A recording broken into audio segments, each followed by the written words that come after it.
Yeah, but the Brits like bumbling posh boys in some way. With bad They're hair. like, oh, yeah, with bad hair because he's not at least one of But the no one buys that anymore. But they appreciate that he tries. He tries to put forward this bumbling, like, oh, I'm just an honest guy with hair.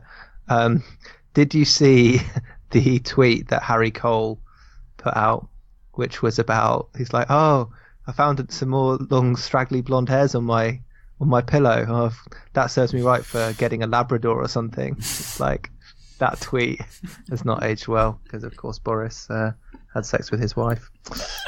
So, fucking hell, that's amazing. I did not know.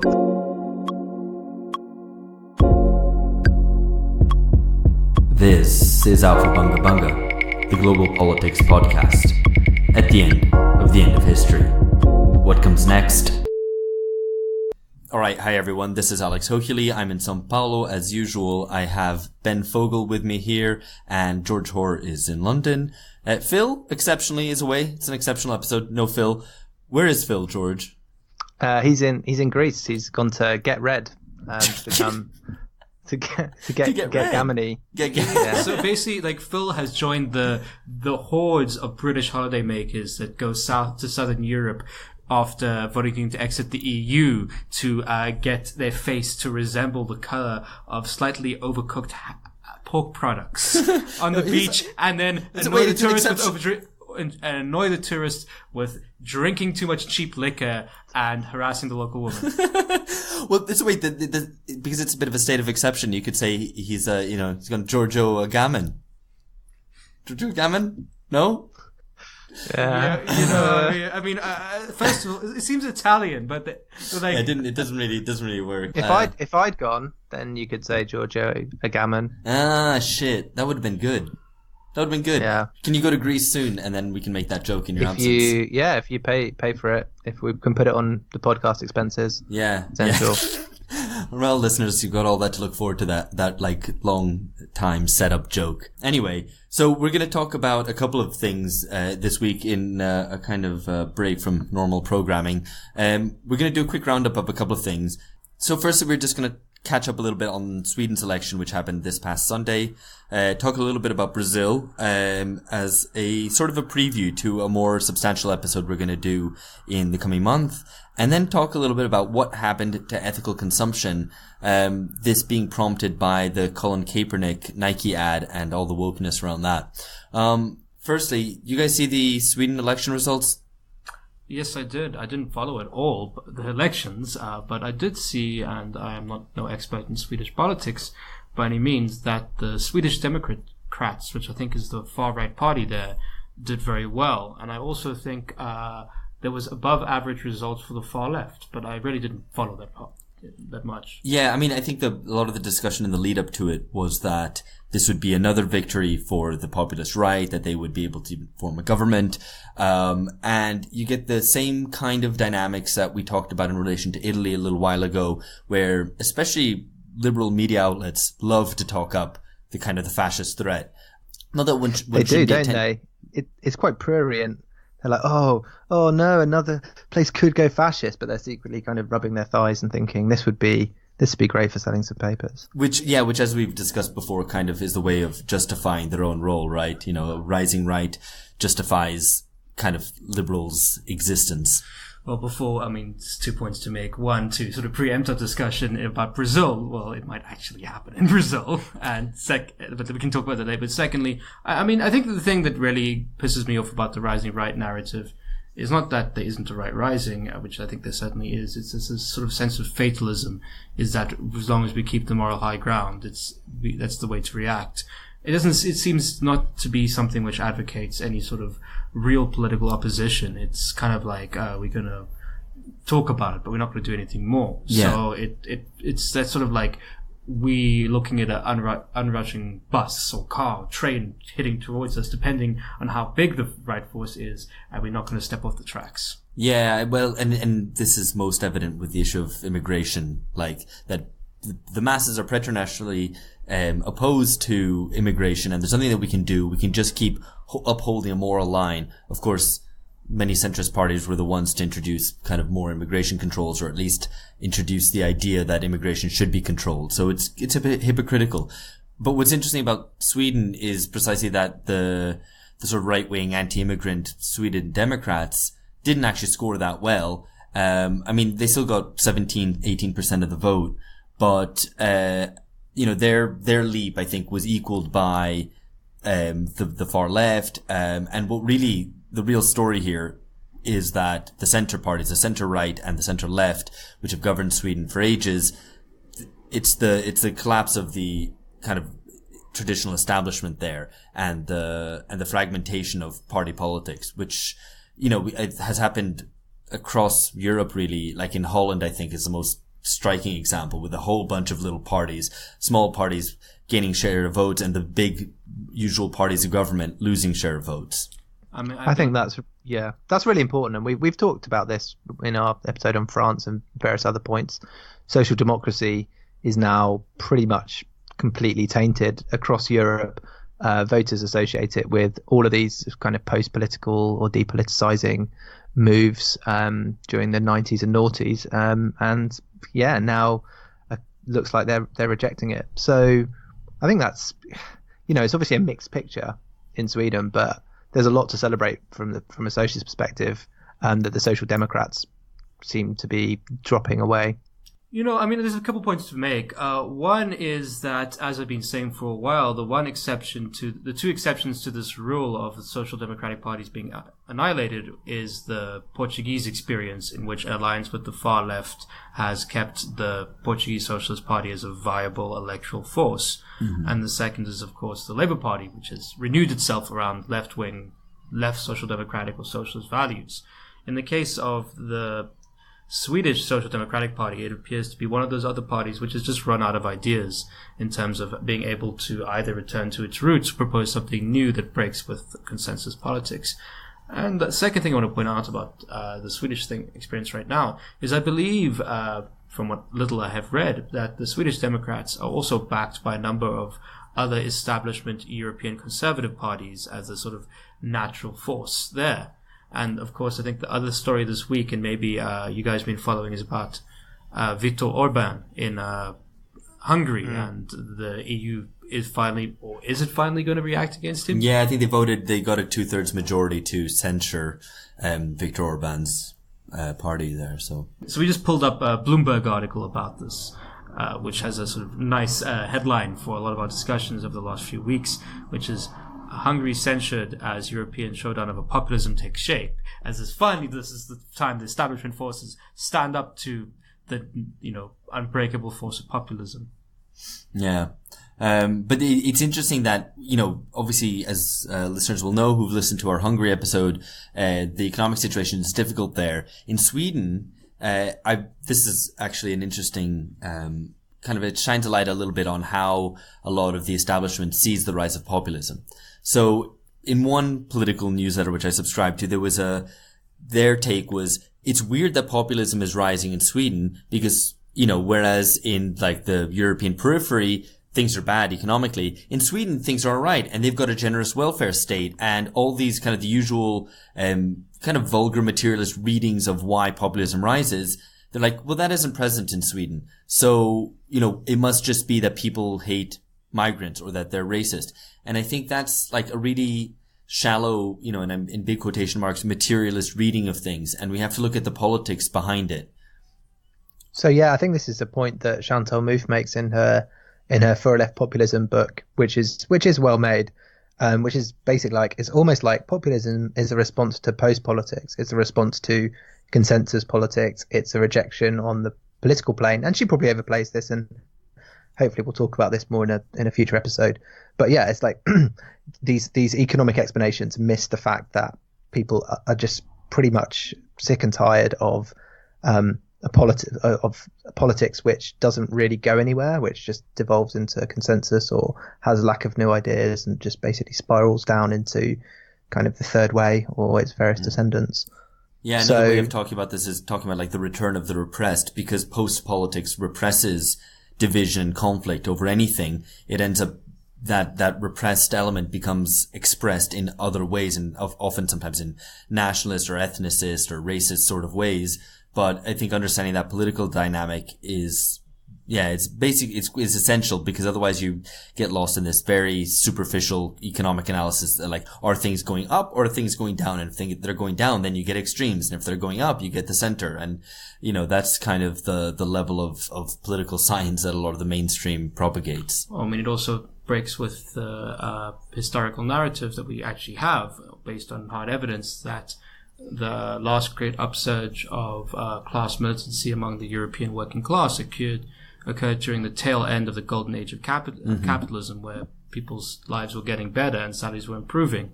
And it's the old rising expectation thesis. Perhaps on that note, it might be a good time to transition to talk about our depressing election here in Brazil. Yeah, so, I mean, I guess as a little bit of a preview, Ben and I both separately have things out kind of previewing the Brazilian elections. I guess to give a brief rundown. Whose is better? Whose is better? If listeners only have time to read one. So let's break it down. There's several things coming out. So so Alex had a piece out in Jacobin. I believe it was this week. Yeah, it was the end of last week. It's very good. Last week. It's still relevant. It's still relevant. Which is essentially a breakdown of the main contenders in this election, as well as some background on the politics, the political trends in the election, and of course the Brazilian crisis and uncertainties about Brazilian politics going forward. I, on the other hand, have two things out, or one is coming out still, and it might be out by the time the episode is released, or it'll be out next week, which is a long essay on Brazilian anti-corruption politics and Lava Jato in the Catalyst Journal, which is should be out soon. And the other was a essay in the South African newspaper, the Mail and Guardian, about Lula da Silva and what his imprisonment means for Brazilian politics. So let's just summarize the absolutely insane last couple of weeks we've had here in Brazil. In short, it really began when the highest Brazilian electoral court decided that Lula da Silva, former president, leader of the Workers' Party and front one in the polls, would not be able to be the candidate because he's currently imprisoned and he has used up his appeal under the Ficha Limpa clean slate law, and he's been disqualified as the candidate. But more happened after that. We didn't have much time to process that. Right, Alex?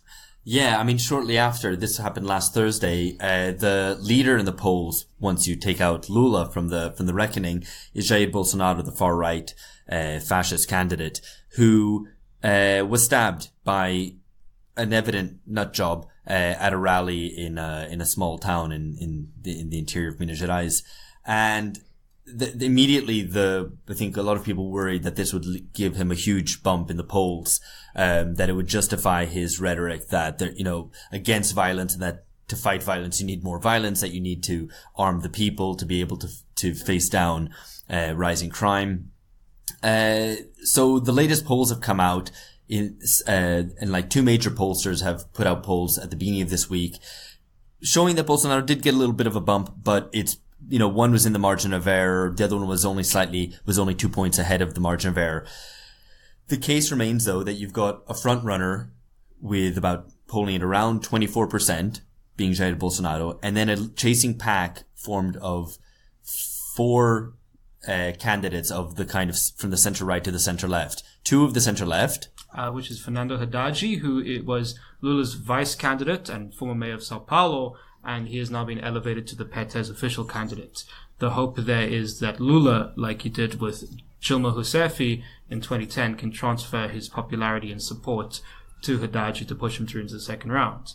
The second candidate is Ciro Gomes, who is kind of a populist national developmentalist candidate from the northeast, who is currently second in the polls, if you want, off-tailing Bolsonaro. Yeah, and then you've got a kind of steadily declining numbers for Marina Silva, who's a sort of centrist, environmentalist, and evangelical candidate, who most likely looks to be who won't make it to the second round. And then you have the center-right pro-business candidate. So basically the most establishment candidate is in fourth place. Well, actually 5th place, I should say, in the polls, and doesn't look like he's going to make it to the next round. So you have a situation where the business class, and indeed international kind of financial markets are kind of pointing at Bolsonaro as possibly their favorite candidate instead of the likely center-left options, which would make it to the second round. This is all to play for, and we're going to have to discuss this in a couple of weeks when we do a whole episode on this. It's worth repeating something we made in early episodes, and is that clearly the way that at least the stirrings and mutterings coming out of Wall Street and Brazilian finance sector is that Bolsonaro, who's someone who doesn't believe in democracy at all, he's not someone who respects democratic norms or has any firm belief in the Constitution or any sort of democratic values, is the lesser evil to the PT, even the PT led by Haddad, who's kind of a technocratic guy who ran Brazil's largest city without really having any big fights with capital, was kind of like a solidly progressive technocratic center-left mayor, who's somebody who's not particularly radical and is kind of a reasonable guy to sit in the room. He's seen as beyond the pale. I mean, and the other thing which has been really kind of disturbing over the last week or so is that even while the establishment narrative is that the violence meted against Bolsonaro is a narrative of a polarized country between left and right, after Rio Socialist City Councilor Marielle Franco was killed and people shot at Lula's bus in the south of Brazil, and a number of other incidents against the left. The guy who stabbed Bolsonaro was not really, he was just a nut job. But it's like the right hasn't quieted it, the far right hasn't quieted sort of bellicose rhetoric. They've in fact, the Mourão, who is the vice presidential candidate for Bolsonaro, has even increased it, like threatening that if the left wants to fight, be professionals in violence and be ready to do it. And the military itself is beginning to make, the highest echelons of leadership are beginning to make mutterings saying that they won't allow things to get worse, that they're casting aspersions on what's happening, and it's not beyond the realm of possibility, although I don't want to fearmonger right now, that we might see more military intervention in these elections. Yeah, well, I mean, we're going to have to come back to this, but I think for listeners maybe following this, from afar, it's important to underline that if you're seeing this as Le Pen versus Macron, or you're seeing it as Hillary versus Trump, there are a lot of particularities about Brazil's situation which make it very different from those. So when you hear about Bolsonaro described as Brazil's Trump, that's quite misleading. But we're going to be back with a lot more on that over the course of the next month. So let's move on to the main dish, which is something that I personally have kind of studied a lot of, but haven't thought about for a long time, which is the notion of political consumerism, ethical consumerism, consumer activism, all these things which, you may yourself buy organic food and feel good about yourself, or you might have bought Nike shoes recently because you like the Colin Kaepernick ad. But it's something that seems to be in decline and has been for a little while. If you cast your mind back to a decade ago, which is something that we were talking about in our last episode about capitalist realism, that moment until the global financial crisis of 2008 was a moment of post-politics, of lifestyle politics, of post-materialism, before things shifted back to more immediate kind of material concerns. So what we want to do for kind of the remainder of this podcast is to try to look back and chart what happened to ethical consumerism and see if we can't draw any lessons from that transformation. George, did you have any thoughts about when you saw the Colin Kaepernick ad? And maybe summarize for listeners what it is if they haven't seen it. Yeah. So I guess my first thought, when I'm sure that listeners will have seen this, I can't believe that they wouldn't have done. But I guess my first thought, as probably a lot of listeners, was it feels a bit not out of touch, but out of time. So we are. Is it now the case that you have, instead of ethical consumerism, a woke consumerism? So it's not about buying things that are going to change the world, but it's about expressing your identity. And in this case, a kind of, I guess, how would exactly you would put it, monetarized solidarity with this athlete who's obviously been a target of attacks for Trump for failing to stand for the national anthem. Sorry, that's not the right way to put it. Failing to stand. I've internalized the critique for choosing to kneel. He took his stand by choosing to kneel. Yeah. That's a good way to put it. Which, of course, against police many violence. European listeners is very strange that there's national anthems before sporting events anyway. That's just weird. Yeah, I mean, speaking of ethical consumerism in the United States, I think there's a couple things worth pointing out. One is that I am like Colin Kaepernick, is in the right to take the money because he can't get a job because he's been blocked out of the NFL by possibly the most reactionary faction of American capital, which are NFL owners. This is probably empirically true if you did some research on them. They're really bad. The most anti-union, like, reactionary faction. And secondly, it's the real issue was that basically in the United States, the military sponsor a lot of sporting events, and there's traditionally a lot of militaristic rhetoric during NFL games. And by taking a stand against policing, by kneeling and against racist police violence, it broke such a taboo that the police associations, right-wing associations, and a lot of people who are actually kind of organized politically were lobbying the NFL to act against him. I think the other thing is to mention you mentioned the woke consumerism, whatever you want to quote now. I think the crowning moment of that was actually also at the Super Bowl II, when Beyonce did her famous Black Panther and Katrina reference performance before millions, which played off the aesthetics of black radicalism in a way that wasn't exactly a protest. It was kind of absorbed by the NFL, while poor Colin his career is frozen out, despite him being quite a good player. No one will hire him. So it's obvious that the interlinking between politics and consumerism hasn't gone away, but that real flourish of ethical consumerism of the 2000s, of expressing your political values through your consumption decisions, maybe even buying products like fair trade rather than you buying your regular coffee or tea, we seem to have left that behind. What's interesting about the Colin Kaepernick thing is that it's Nike. And what does that make you think of? That kind of reminds you of Adbusters and that 90s style détournement, anti-corporate anarchism. And it's like, wow, that was a long time ago. What happened to Adbusters, by the way? I haven't seen it in years. Well, it's an interesting thing about Adbusters, which is that its style of ad busting, kind of cultural détournement, kind of segued in a weird way a little bit with the alt-right, or at least the alt-right stole its thunder. While at the same time, Adbusters itself, I think I remember were quite complimentary towards Beppe Grillo's 5-star movement in Italy, which sounds weird, but then if you think about it a little bit, it kind of, there is a sort of dovetailing of that form of thought. Can you just explain this to me? I really want to know why the alt-right and Adbusters, this is not something I've thought of before, got together or like meshed. So yeah, I think there's a certain similarity in terms of their critique of the media, or what Adbusters called the mental environment, or they talked about mental environmentalism.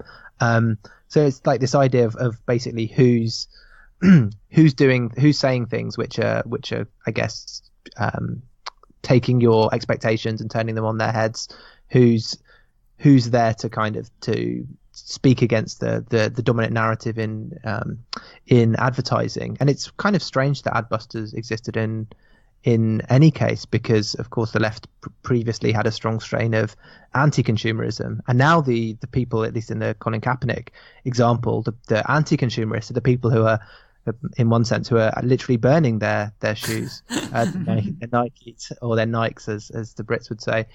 And there's one particularly good example of a guy who didn't take his shoes off before he burned them and ended up in hospital with like 2nd-degree burns on his feet. And that is the true like position of resistance and just like anti-consumerism that we should all seek to follow, I think. I mean, of course, I think the important thing to remember is that these expressions of anti-consumerism are themselves determined by consumerism. I mean, they still relate within the ambit of consumerism. They don't escape from consumerism just because you decide to burn your shoes or you decide to buy the shoe not first. shop. You have to buy the shoe in the first place. But even if you decide to withdraw from consumption and you decide not to buy or to buy less stuff, that itself is only relating to the world through the market, through consumption. So it isn't really much of a radical critique. Listeners, I will have you note right now, I am wearing Nike trainers or Nike shoes, while my colleague over here, Alex, is wearing Adidas tracksuit. I beg you to form your own conclusions based on this. Adidas was always better than Nike. Come on. Yeah. I beg you to form your own conclusions. Anyway, I think to do a little bit of to try to chart where consumer activism went. So you had in the 90s a sort of Adbusters-style anti-corporate anarchism, which at the time was, I guess, what you could call the tail end of the 1960s revolt, where there was this kind of anti-corporate spirit, a bit of like putting two fingers up at the man, or one finger if you're American, I guess, the middle finger, and a kind of despite the kind of levels of irony and everything, still a sort of belief in the kind of pure punk spirit. By the time the 2000s roll around, that seems to have kind of dissolved, and what you get instead is more active, supposedly positive engagements with the market in the form of ethical consumerism. It just makes me think, sorry to sort of interrupt you there a little, but it makes me think there's only really a really short period of time that any cultural form has of being in any way alternative or any way resistance. It's so easy to incorporate, for example, that punk aesthetic in the I don't know if it's internationally famous now.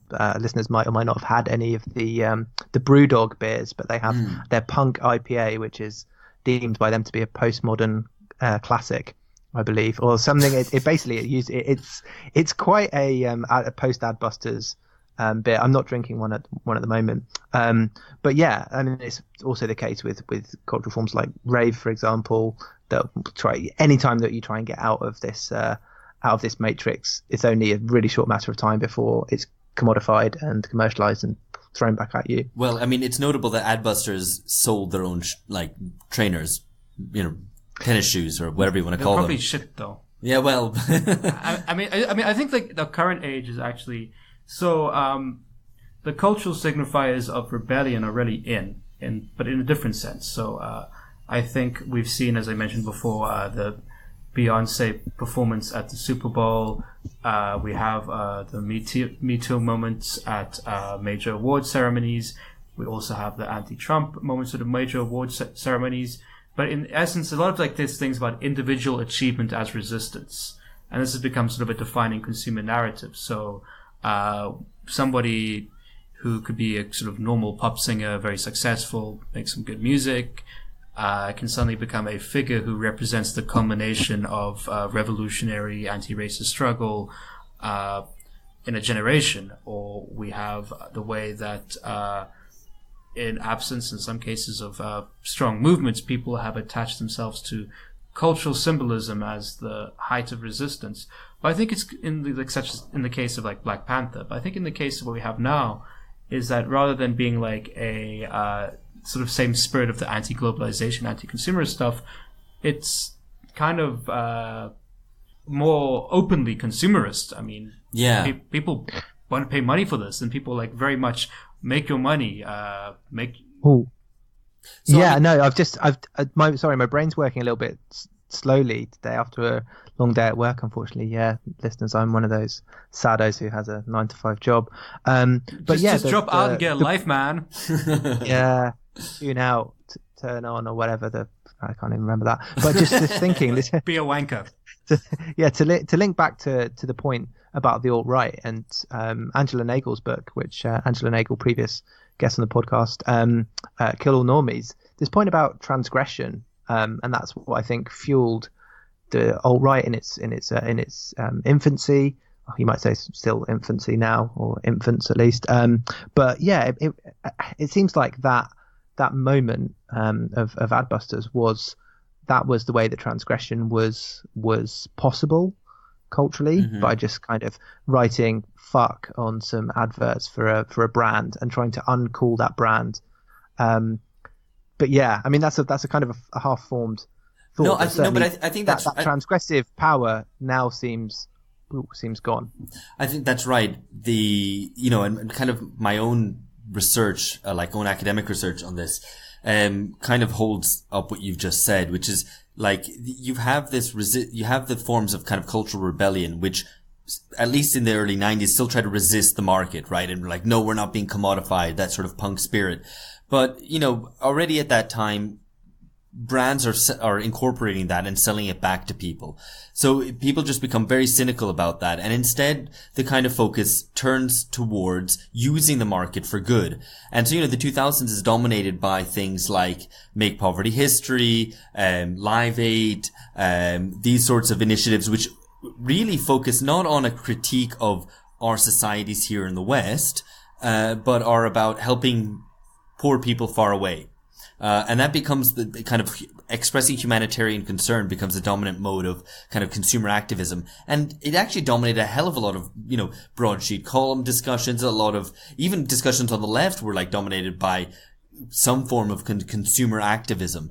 And it's quite striking remembering this now. Because already then it was a much greater comfort with the market, and with something like fair trade, it's a bit perverse because it's supposed to be something quite oppositional and creating new links, direct links between Western consumers and poor producers in the South.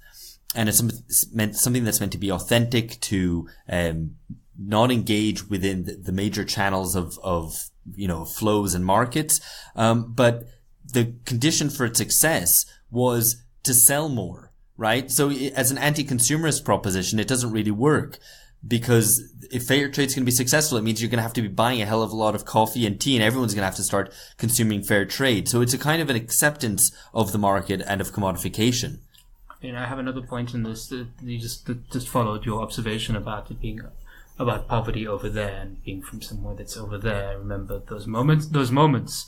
But right now it seems like in the West, especially since, I guess, if you say politics coming home, the intensification of social struggle or social polarization, it's rarely focused on inside the United States. I mean, all of these things we're talking about are rarely American critiques, whatever they are, or the aesthetic of critique or aesthetic of rebellion of American society from Americans.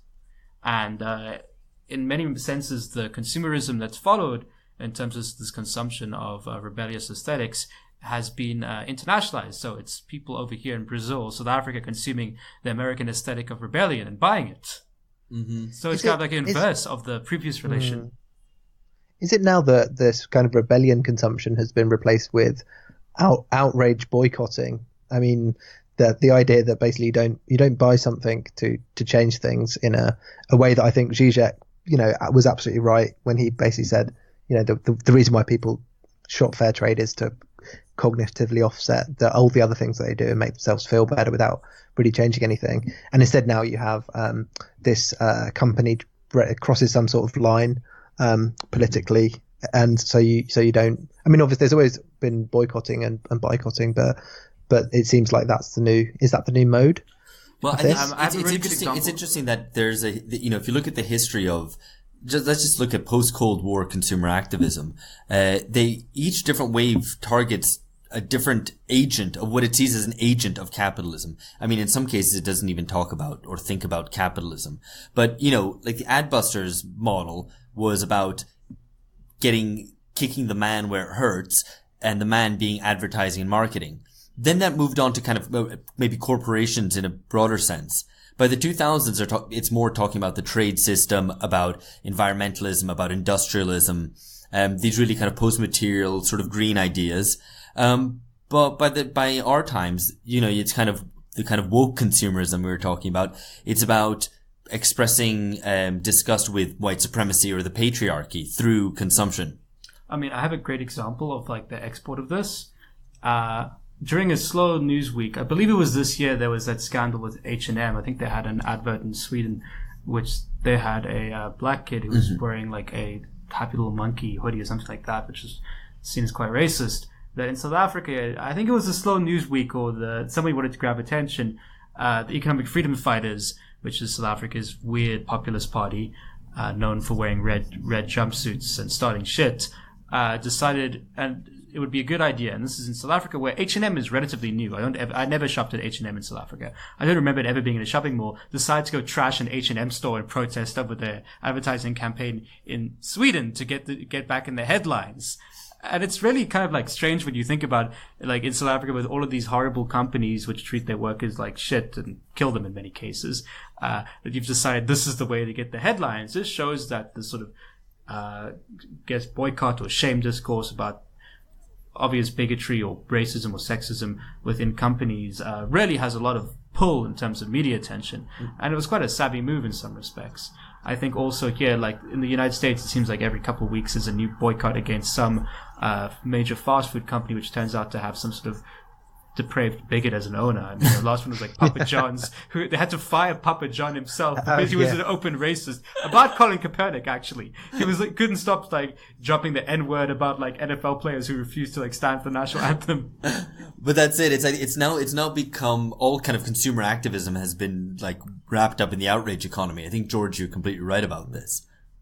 Just a point on Papa John, it still makes him like the second least bad pizza company owner because Dr. Oetker was an actual Nazi, wasn't he? So the pizza choices are a minefield. Like that's before you even get onto the like pineapple issue. Remember the guy Herman Cain, the owner of Godfather's Pizza, who had a almost successful, I mean, I'm not saying, but of course, a campaign for the Republican candidate once. Yeah, that's right. It seems like another age. He seems sort of lovable compared to the contemporary ones. Godfather's Pizza. So, I mean, I guess one thing that, we talked about on last episode, and a lot of, I think, what we're discussing here refers back to that mood music of the 2000s and like whether we've left that behind, how have we left it behind, what elements still linger from that period. And I think a lot of what dominated that form of engagement was cynicism, but a certain naivety too, right? So, like, remember collectivism? Like, collectivism isn't something that's discussed very much anymore, but the quick signing of a petition. Remember Coney 2012. Exactly. Well, that was the denouement. That was the end of it, because after Coney 2012, no one bought into like collectivist sort of activism.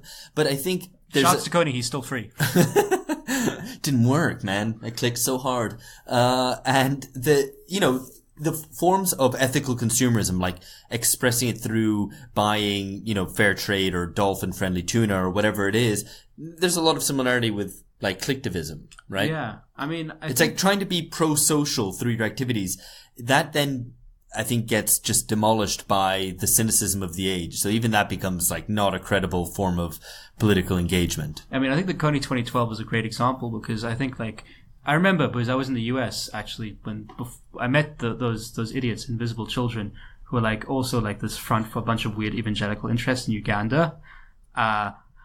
Anyway, about that before like 2012, and like I remember being really weirded out by their High School Musical sort of happy clappy depoliticized aesthetic, calling for like intervention in Uganda to do something, and something must be done.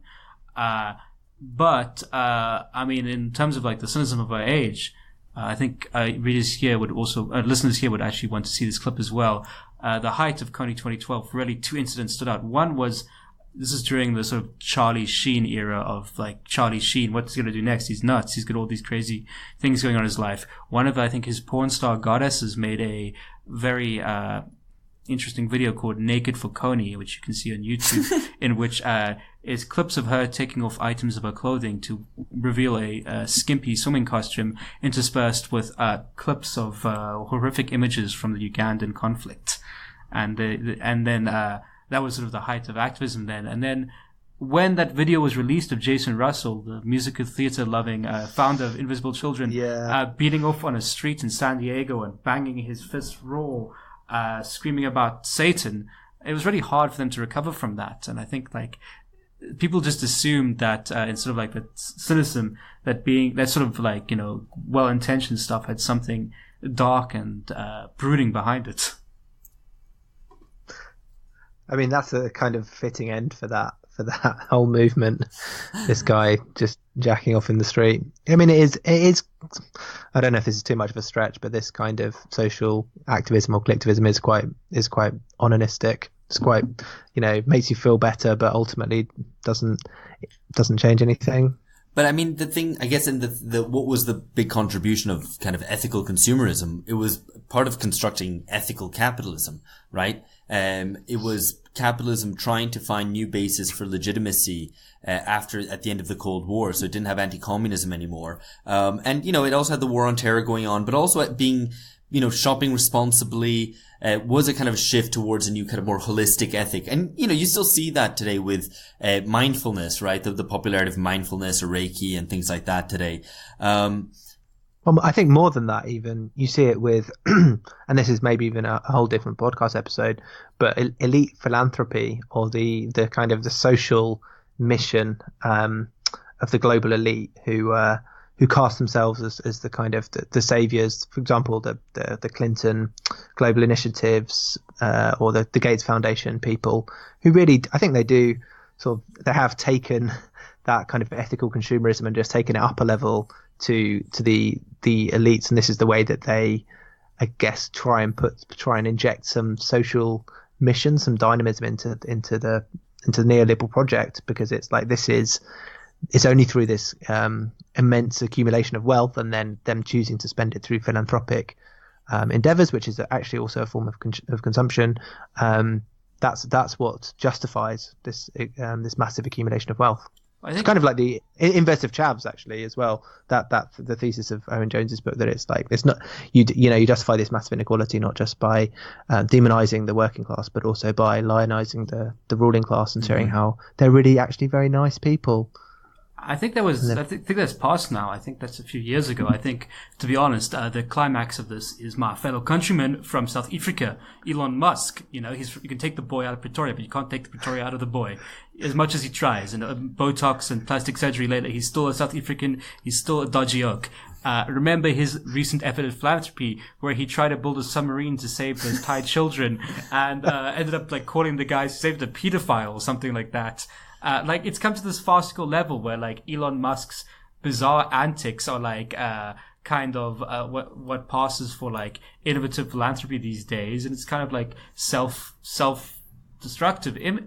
And in terms of other elite philanthropists, in the response to rising populism and authoritarianism and crisis, they become more explicitly politicized. They're the resistance now. It's like George Soros going from trying to fund democratization programs against Soviet or countries in the Soviet bloc to trying to fund the last vestiges of democracy under threat from the populist right. And it's kind of now that even philanthropy's become politicized. I think you can see the ethical consumption is really over.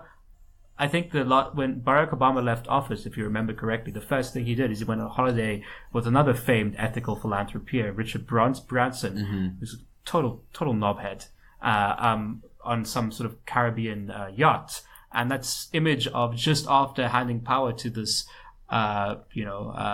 Cheeto-faced ogre as Trump, you're going to go chill with your elite buddies and act like nothing can touch you because you're rich now. I think that really sort of sunk hollow, and I feel like a lot of people feel sort of betrayed by that mission of philanthropy as well. And it could be that all these chickens are coming home to roost a little bit. There's a particularly good illustration of this of the, I guess, philanthropies, philanthro washing, if that's a word, or basically the way that the ultra rich try and wash their reputation through philanthropies. I'm sure you've both seen this. The Sackler family, who are massive philanthropists, they have wings in various museums across the world. They have libraries, they have XYZ, and they obviously listeners probably know they're the owners of the Purdue pharmaceutical firm who made OxyContin, and the Financial Times revealed that they earlier this year got a patent for a drug which helps wean people off OxyContin, which is the main driver of the opioid crisis. And so I think there's calls to reject their money, to take their names off various wings of these museums. But it seems like maybe you're right, Ben. This era of